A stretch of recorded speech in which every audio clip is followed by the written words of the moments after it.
can you tell us a little bit more about how it is to be leader and just leadership in general when you're actually in war and fighting in war, and how it is to be in a position of leadership then? Yeah, so I deployed to East Timor and Iraq with the army. First thing I want to say is that I'm no war hero, and I know some, and I'm not one of them. I did my job like every soldier who gets deployed does. However, I did learn a lot from that environment, particularly as an officer. So interestingly enough, the Iraq War, I went to Iraq in 2005, where it was a very kinetic, serious war. There was a very active enemy, and there was a lot of casualties, a lot of people dying, very serious war. However, my role in the Iraq War was more of what we call a staff officer. So I was more inside the compound, in the headquarters, planning and controlling operations, not out on the ground, kicking doors in and capturing bad guys, But in East Timor was which I was there in 2002, 2003, 2 years earlier, was more of a peacekeeping operation at this stage. There was an active enemy, but the enemy was quite small. They were only small groups, and it wasn't a fair fight. What happened in Timor, though, was quite interesting. We were on the border, and the enemy was the former militia of East Timor who had been expelled when East Timor became independent. So they'd gone across the border into Indonesia, where they were living in refugee camps and what have you. And they were coming back across the border and launching raids and trying to disrupt the new country of East Timor, and our job was to stop them. Now, I originally went over there as a civil military affairs team leader, which is actually a very cool job. And your job is just to move around and meet all the civilian stakeholders, the local priests, the local village chiefs, the local police and everything. And I actually got attached to the Fijian company. We had a company from the Fiji army under our command, and I was attached to them. It was a relatively peaceful, uneventful 3 months, so much so that I was even just carrying a pistol. My assault rifle I left in the command post under guard because I didn't need it. And then I went on mid-tour leave, and when I got back from mid-tour leave, I landed in Dili Airport, and my commander, my battery commander, he was waiting for me. And I was surprised to see him. And I said, "Sir, what's going on?" And he said, "There's been an ambush. A bus has been ambushed in your AO. There's a militia group, active militia group. They have killed a few people, robbed everyone else, and they've run off into the forest. And there's currently a battalion operation to kill or capture that enemy. And you are needed back there immediately." And I was in shock, and I said, "Sir, is this a joke?" And he goes, "It's no joke, let's go." So that's what happened, and we got on that helicopter and we flew straight back, and we landed in the FOB, as they call it, Forward Operating Base. The commanding officer of the battalion was there, and he's giving orders and briefing, and I just couldn't believe it. I was like, this was like peaceful, nothing happening. And then he goes, "Patterson, I'm regrouping you to the battalion quick reaction force." And the thing was, I was the Australian Army officer in that area, and he trusted me. And so I went from having cups of tea with village chiefs to being on the very first helicopter that would go and land every time the enemy got sighted as we're trying to chase them down. And it was quite adrenaline rushing. So whilst it was a big fight, the first helicopter load was my team. It was 4 of us and a civilian interpreter. Then we had a section of infantry, there's 9 of them. And then we had a dog, a German Shepherd track attack dog with its handler. And they ripped all the seats out of the Black Hawk. We were all crammed in like sardines. And that was what we would do. So whilst it was an unfair fight on a big scale, we now know that there was 8 of them. It was an unfair fight on a big scale. My patrol versus those guys, we had a few more than them, but not much more than them. And it was 15 of us and a German Shepherd. And that was our mission. And I remember just at the time thinking, wow, like this is, and everyone was looking to me. What I realized was that courage sometimes is not optional. And when I reflect on it now, I think this is actually quite stupid what we're doing. we're like, okay, so there's 8 people with guns, and we're going to get in a helicopter with no planning and just go and land on top of them and try and kill or capture them. Good plan. So anyway, that was our orders, and that's what we did. And so I had to lead by example, literally the words like follow me literally came out of my mouth several times because we were moving, because it was quick reaction. There was no real time. It's like, just like helicopters coming, get on the helicopter now, load everyone on. I remember even one mission, we got in the helicopter took off, and they put a crew member hands a helmet to me that has the microphone and speakers in it. And the pilot says, where do you want to go? And I said, I don't know yet. And I said, fly out to the ocean.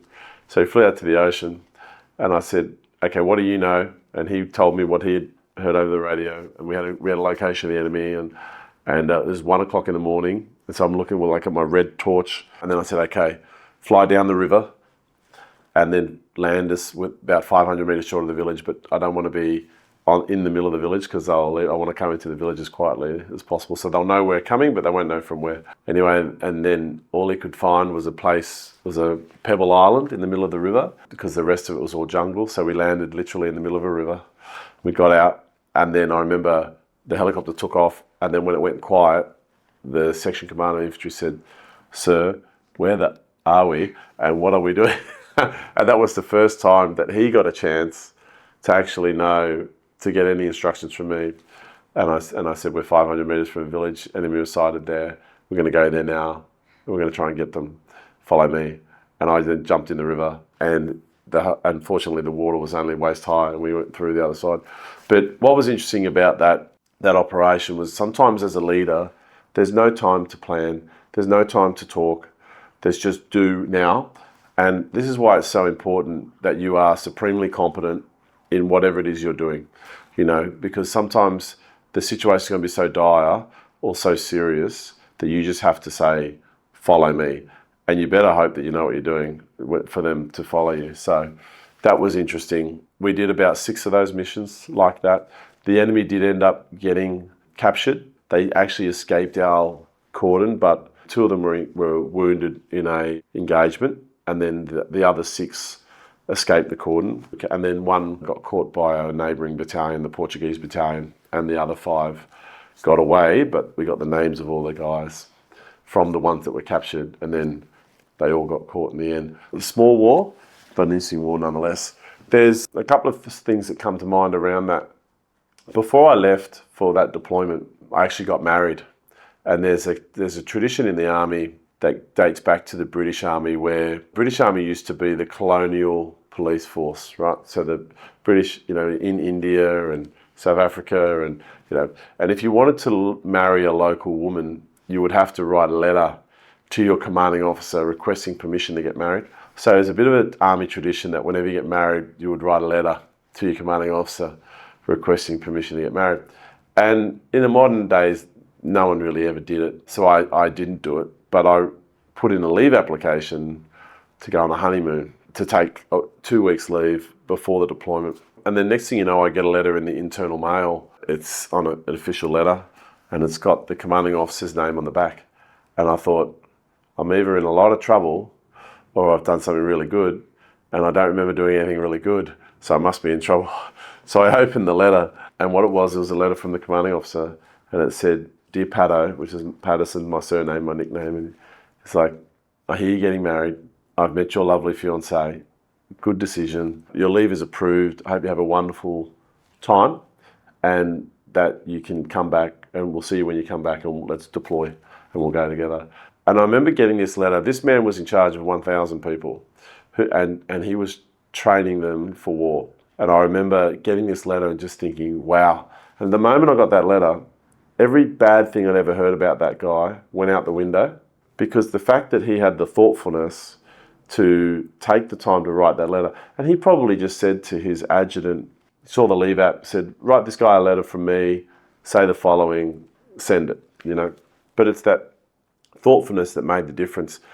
And then when we then went to war, and he then ordered me to be in the QRF and do all those things, I just did it. Because I just thought he's a good man, and I'm going to do anything he wants me to do. And when I look back in hindsight, I think how powerful that small gesture was in terms of getting the best out of me. And so that's one of the lessons that I teach people, is about these small gestures go a long way. when it comes to leadership and when it comes to getting the best out of people, just showing them that you actually do care about them and that you're aware of what's going on in their life and you're supporting them. And so that was one of the interesting stories. So when we then went to that, that active combat sort of situation, that paid a dividend down the track. The other thing that I think, the lesson that I learned about conflict, and when you're in a hostile situation, whether you're in war or whether you're in a commercial situation, or maybe your relationship, your marriage is gone, or maybe your business is failing, or anything hostile, is I learned this from one of my mentors, is called the one question, and it says when everything's going to hell, what you do is just ask yourself, what is the one thing that I can do right now that will best improve my situation? Then shut up and do it. Answer that question, stop thinking and execute. And then once that's done, stop, ask yourself the question again, what's the next thing that will have the biggest impact on my situation? And then shut up and do it. What happens when people get into hostile situations or things are falling apart? They tend to get overwhelmed and they tend to be the deer in the headlights and freeze and not do anything, and the situation gets worse and worse. But no matter what it is, if you ask yourself that one question and do it and then repeat, you will dig yourself out of that situation. It's so, so true. And there's something cathartic about taking action on a problem. When you have a problem, if you're taking action on it, that problem doesn't bother you as much as when it's just nothing being done. And often every solution is just a series of little solutions all, combined together. So just break it down, and you can only do one thing at a time anyway, so break it down. So maybe your relationship's falling apart. So you ask, what's the one thing I could do right now that will have a positive impact on this relationship? And then just do it. And it might be a kind gesture, without any expectation of anything in return. And then you just keep going. Maybe it's an apology. Maybe it's have that difficult conversation. Maybe it's pick up the phone and make some sales. Maybe your business is going under. Well, think, okay, well, what's the one thing I can do right now? What's your most profitable product? Go sell it. Money solves lots of problems in business. Go sell your most profitable product. Just make 100 calls and sell one, and things like that. And so that's a valuable lesson from the battlefield. And that lesson in the battlefield context, like maybe you're patrolling along, and then all of a sudden the bush around you erupts you're caught in an ambush. The enemy is shooting at you from 3 different directions, and so what do you do? Okay, well, hit the deck. Find a little hole in the ground where they can't get you. So you do that, and then, okay, now what am I going to do? Return fire to put their heads down. Then what am I going to do? Get on the radio, call in for some help. Then what am I going to do? Move out of the ambush to a better location. Then what am I going to do? Call in reinforcements. Then what am I going to do? And you just keep taking action, and you'll get yourself out of the situation. The biggest problem in a crisis is the deer in the headlights frozen leader who doesn't do anything. That's the most dangerous situation you can have.